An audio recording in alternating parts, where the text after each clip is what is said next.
नमस्कार दोस्तों। अहमदाबाद के नरेंद्र मोदी स्टेडियम में चारों तरफ गूंजता इंडिया इंडिया का शोर और आसमान में फूटते विजय के पटाखे, लेकिन दूसरी तरफ कीवी खेमे में पसरा हुआ सन्नाटा।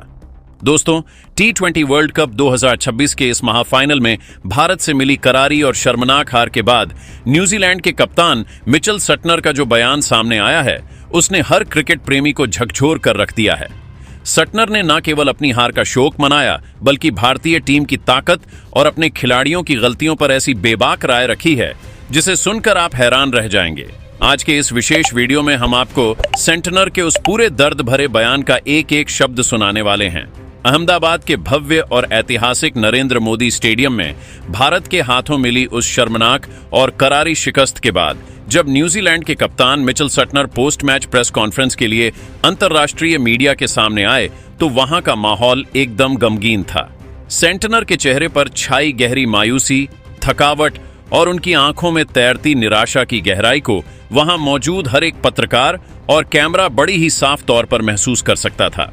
ऐसा लग रहा था मानो उनके कंधों पर उस विश्व कप हार का एक असहनीय और भारी बोझ रखा हो, जिसने उन्हें मानसिक रूप से पूरी तरह तोड़ दिया था। उन्होंने जैसे ही कांपते हाथों से माइक संभाला, सबसे पहले एक बहुत ही लंबी और ठंडी सांस ली, जैसे वे अपने भीतर की कड़वाहट को बाहर निकालने की कोशिश कर रहे हों। इसके बाद बेहद रूंधे हुए गले और लड़खड़ाती आवाज में अपनी खामोशी को तोड़ते हुए उन्होंने जो कहा, उसने न्यूजीलैंड के हर प्रशंसक का दिल छलनी कर दिया। सच कहूं तो आज के इस ऐतिहासिक महामुकाबले में जिस तरह से हमें हार का सामना करना पड़ा है, उसे पचा पाना न केवल मेरे लिए बल्कि मेरे पूरे सहयोगी कोचिंग स्टाफ, सहयोगी सदस्यों और मेरी पूरी कीवी टीम के लिए बहुत ही ज्यादा मुश्किल, चुनौतीपूर्ण और एक बेहद दर्दनाक एहसास है। यह हार महज एक मैच की हार नहीं है, बल्कि यह हमारे दिलों पर लगा एक ऐसा गहरा घाव है जो शायद आने वाले कई सालों तक नहीं भरेगा और हमें रह रह कर टीस देता रहेगा। मैं आज पूरी दुनिया के सामने और पूरी ईमानदारी के साथ यह स्वीकार करता हूं कि हमारे पास आज क्रिकेट के इतिहास में न्यूजीलैंड का नाम स्वर्ण अक्षरों में दर्ज कराने और नया वर्ल्ड चैंपियन बनने का एक बहुत ही शानदार, सुनहरा और ऐतिहासिक मौका था। लेकिन बदकिस्मती से हमने अपनी ही कुछ बड़ी गलतियों और रणनीतिक चूक की वजह से उस सुनहरे मौके को अपने ही हाथों से फिसलने दिया और उसे हमेशा के लिए गंवा दिया। सेंटनर ने मैदान के माहौल और भारतीय प्रशंसकों के दबाव पर चर्चा करते हुए आगे कहा, हम इस विशाल मैदान पर कदम रखने से पहले ही मानसिक रूप से यह बात अच्छी तरह जानते थे कि अहमदाबाद के इस दुनिया के सबसे बड़े स्टेडियम में टीम इंडिया की जो असली और सबसे घातक ताकत है, वह उनके यह 1.3 लाख जुनूनी और पागलपन की हद तक क्रिकेट चाहने वाले प्रशंसक हैं। ये जबरदस्त क्राउड महज शोर नहीं मचाता, बल्कि यह मैदान पर मौजूद 11 भारतीय खिलाड़ियों के भीतर जीत की एक ऐसी नई और अदम्य जान फूंक देता है जो उन्हें सामान्य से कहीं ज्यादा खतरनाक और घातक बना देती है। आज उस नीले समंदर के शोर ने हमारे हौसलों को पस्त किया और उनके खिलाड़ियों को उस स्तर पर पहुंचा दिया जहां से उन्हें रोकना हमारे वश में नहीं रहा। हम जानते थे कि यहां मुकाबला सिर्फ 11 खिलाड़ियों से नहीं, बल्कि उस विशाल जनसैलाब की उम्मीदों से भी था, और अंत में हम उस दबाव के आगे बिखर गए। सेंटनर के इन शब्दों ने यह साफ कर दिया कि न्यूजीलैंड के लिए यह हार किसी सदमे से कम नहीं थी और भारतीय परिस्थितियों में टीम इंडिया का सामना करना उनके लिए एक कभी न भूलने वाला डरावना अनुभव बन गया है। सनर ने मैच की रणनीति और भारतीय टीम के निडर प्रदर्शन पर विस्तार से बात करते हुए आगे कहा,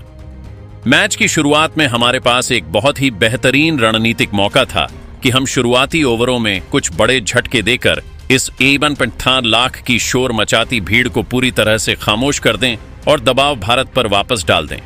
लेकिन मैं यह कहने में कोई संकोच नहीं करूंगा कि भारत ने आज जिस तरह का निडर और बेखौफ क्रिकेट खेला,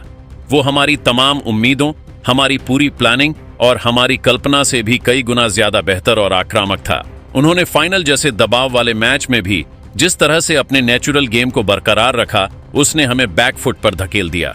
हमने सोचा था कि हम उन्हें रोक लेंगे, लेकिन संजू और उनकी पूरी टीम ने आज जो जज्बा दिखाया, उसका जवाब हमारे पास नहीं था। यह हार हमें लंबे समय तक चुभती रहेगी, क्योंकि हम जीत के इतने करीब होकर भी आज खाली हाथ रह गए। मिचेल सटनर ने अपनी प्रेस कॉन्फ्रेंस को आगे बढ़ाते हुए भारतीय टीम के उस अटूट जज्बे और उनके निडर खेल की खुले दिल से जमकर तारीफ की, जिसने आज अहमदाबाद के मैदान पर की हुई रणनीति के परखच्चे उड़ा दिए थे।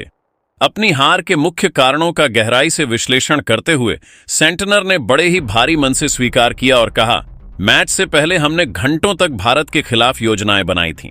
लेकिन सच कहूं तो हमने अपने सबसे डरावने और बुरे सपने में भी यह कल्पना नहीं की थी कि भारतीय टीम फाइनल जैसे इतने बड़े और तनावपूर्ण मैच के मानसिक दबाव को इस तरह से पूरी तरह दरकिनार कर देगी और मैदान पर उतरते ही ऐसा अविश्वसनीय एवं निडर प्रदर्शन करेगी। हम इस जमीनी हकीकत से पहले ही पूरी तरह वाकिफ थे कि भारतीय टीम अपने घर की परिस्थितियों में दुनिया की सबसे ज्यादा मजबूत, घातक और खतरनाक टीम है और उन्हें यहाँ के घरेलू मैदानों पर विशेषकर इतने बड़े फाइनल में हराना लगभग नामुमकिन के बराबर चुनौतीपूर्ण काम है।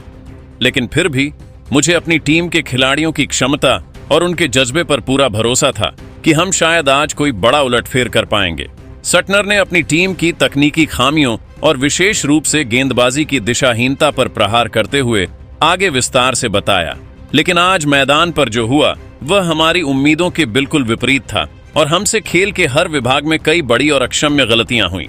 आज हमारी गेंदबाजी की धार पूरी तरह से कुंद नजर आई और वह बहुत ही ज्यादा ढीली और दिशाहीन रही। हमने शुरुआती ओवरों से ही अनुशासन खो दिया और लगातार वाइड गेंदें फेंककर न केवल भारतीय टीम के स्कोरबोर्ड पर मुफ्त के अतिरिक्त रन जोड़े, बल्कि उन फालतू गेंदों ने भारतीय बल्लेबाजों को पिच के व्यवहार, उसके उछाल और उसकी गति को समझने में पूरी तरह से मदद कर दी। हमने अपनी खराब लेंथ के कारण संजू सैमसन और ईशान किशन जैसे बल्लेबाजों को बार बार क्रीज का इस्तेमाल करने और बड़े शॉट खेलने के खुले मौके दिए, जिसका इन दोनों बल्लेबाजों ने बिना किसी रहम के बखूबी फायदा उठाया। हमारी इस लचर गेंदबाजी ने भारत के लिए एक ऐसा प्लेटफॉर्म तैयार कर दिया जहां से वे 250 के पार पहुंच सके। सेंटनर की बातों से यह साफ झलक रहा था कि न्यूजीलैंड की टीम आज न केवल कौशल में बल्कि मानसिक रूप से भी भारतीय बल्लेबाजों के सामने पूरी तरह पस्त नजर आ रही थी। उन्होंने माना कि जब आप संजू और ईशान जैसे फॉर्म में चल रहे खिलाड़ियों को लगातार गलतियां करके मौके देते हैं तो फिर मैच का नतीजा वही होता है जो आज अहमदाबाद ने देखा। कीवी कप्तान मिचेल सटनर ने अपनी टीम की शर्मनाक बल्लेबाजी, विफलता और शीर्ष क्रम के पूरी तरह से ताश के पत्तों की तरह ढह जाने पर गहरी निराशा व्यक्त करते हुए विस्तार से चर्चा की। उन्होंने भरे मन से स्वीकार किया कि जब आप T20 जैसे तेज फॉर्मेट में 256 रनों के हिमालय जैसे विशाल और असंभव लगने वाले पहाड़ जैसे लक्ष्य का पीछा कर रहे होते हैं तो जीत की एकमात्र उम्मीद यही होती है कि आपको शुरुआत में ही एक बहुत ही आक्रामक, निडर और विस्फोटक शुरुआत मिले जो विपक्षी गेंदबाजों के होश उड़ा दें।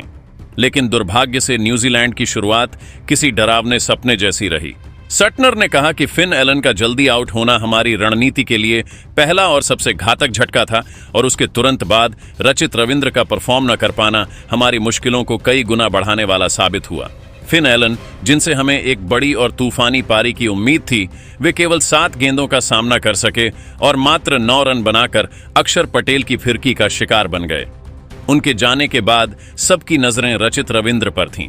लेकिन वे भी जसप्रीत बुमराह की एक बेहद सटीक और घातक इन स्विंगर गेंद पर पूरी तरह चकमा खा गए और केवल 1 रन के निजी स्कोर पर विकेट के पीछे ईशान किशन को एक आसान सा कैच थमा बैठे।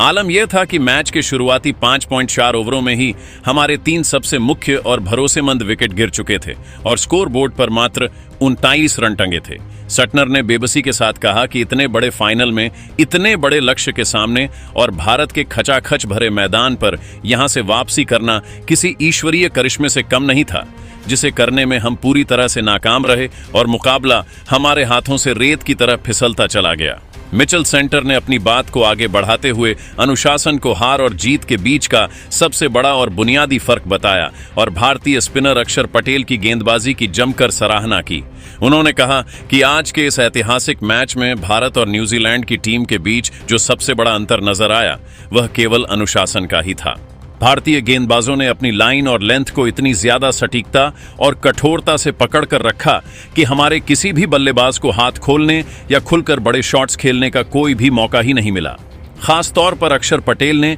जिस जादुई अंदाज में गेंदबाजी की और पावर प्ले के दौरान ही हमें 2 करारे शुरुआती झटके देकर पूरी तरह से बैकफुट पर धकेल दिया। उसके बाद हम इस पूरे मैच में दोबारा कभी खड़े ही नहीं हो सके। अक्षर ने अपने स्पेल के मात्र 2 ओवरों में केवल 18 रन दिए और 2 बड़े विकेट चटकाए। जिसने वास्तव में हमारी बल्लेबाजी की कमर तोड़कर रख दी। साथ ही जसप्रीत बुमराह ने जिस इकॉनमी और कंजूसी के साथ गेंदबाजी की, उसने हमारे मध्यक्रम को रणों के लिए पूरी तरह तरसा दिया और हम पूरी तरह से दबाव के बोझ तले दब गए। प्रेस कॉन्फ्रेंस के बिल्कुल अंत में मिचेल सटनर ने खेल भावना का परिचय देते हुए टीम इंडिया को उनकी इस अभूतपूर्व और ऐतिहासिक जीत के लिए ढेर सारी शुभकामनाएं दी। उन्होंने एक बहुत ही गहरी और बड़ी बात कहते हुए भारतीय क्रिकेट के दबदबे को स्वीकार किया। सटनर ने कहा, मैं अपनी पूरी टीम की तरफ से टीम इंडिया को उनकी इस ऐतिहासिक जीत और रिकॉर्ड तीसरी बार T20 वर्ल्ड कप का खिताब अपने नाम करने के लिए दिल की गहराइयों से बहुत बहुत बधाई देता हूं।